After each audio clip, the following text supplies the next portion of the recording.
mas por que eu não entendi isso antes? Por que eu não li aquele livro naquela época? Por que eu tô vendo isso só agora? Por que eu não aprendi isso antes? Por que eu não entendi isso antes? Sabe aquela coisa? Quando você fica pensando, por que, né? Por que aconteceu aquilo? Por que eu não entendi? E a resposta para tudo isso é o seguinte, gente. Existe uma coisa que se chama tempo da alma. E muitas vezes, naquela época que você, né, às vezes até veio a informação para você, só que você não tinha maturidade para isso, né? Talvez o seu coração não estava aberto para entender e compreender aquela informação. Então a gente sempre fica matutando as coisas, achando, se eu tivesse entendido isso lá atrás, hoje eu não estaria nessa situação. Ou sei lá, se eu tivesse aprendido tal coisa, hoje eu estaria avançando muito mais rápido, né? E aí tem aquela coisa, sabe?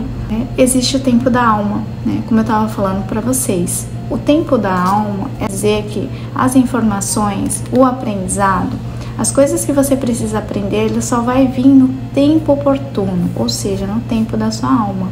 Quando o seu coração estiver aberto, quando você tiver discernimento para poder entender aquela informação. E não só aquela informação, né? Porque, assim, às vezes a gente passa por situações e essas situações, esses desafios, ele tem uma informação.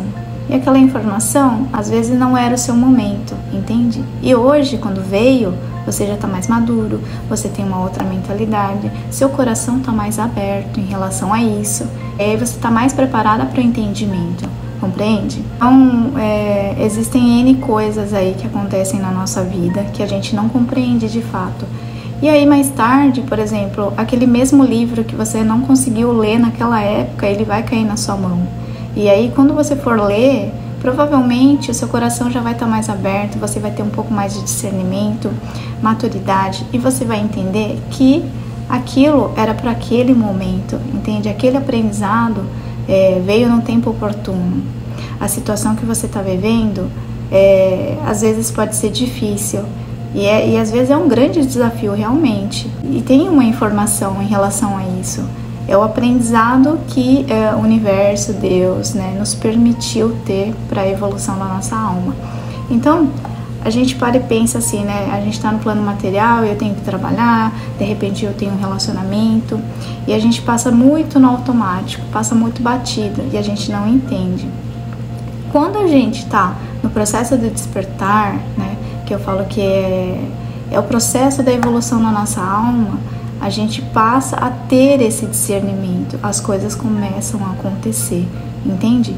Então, às vezes, a informação não era para aquele momento porque você não tinha maturidade, mas hoje você tem maturidade, hoje seu coração está mais aberto e você consegue discernir as coisas. Então, o aprendizado, ele vem no tempo oportuno. As coisas não vêm à toa, entende? Tudo que nos acontece, ele vem com uma informação, né? E cabe a gente ir pelo amor ou pela dor. Tudo é um aprendizado.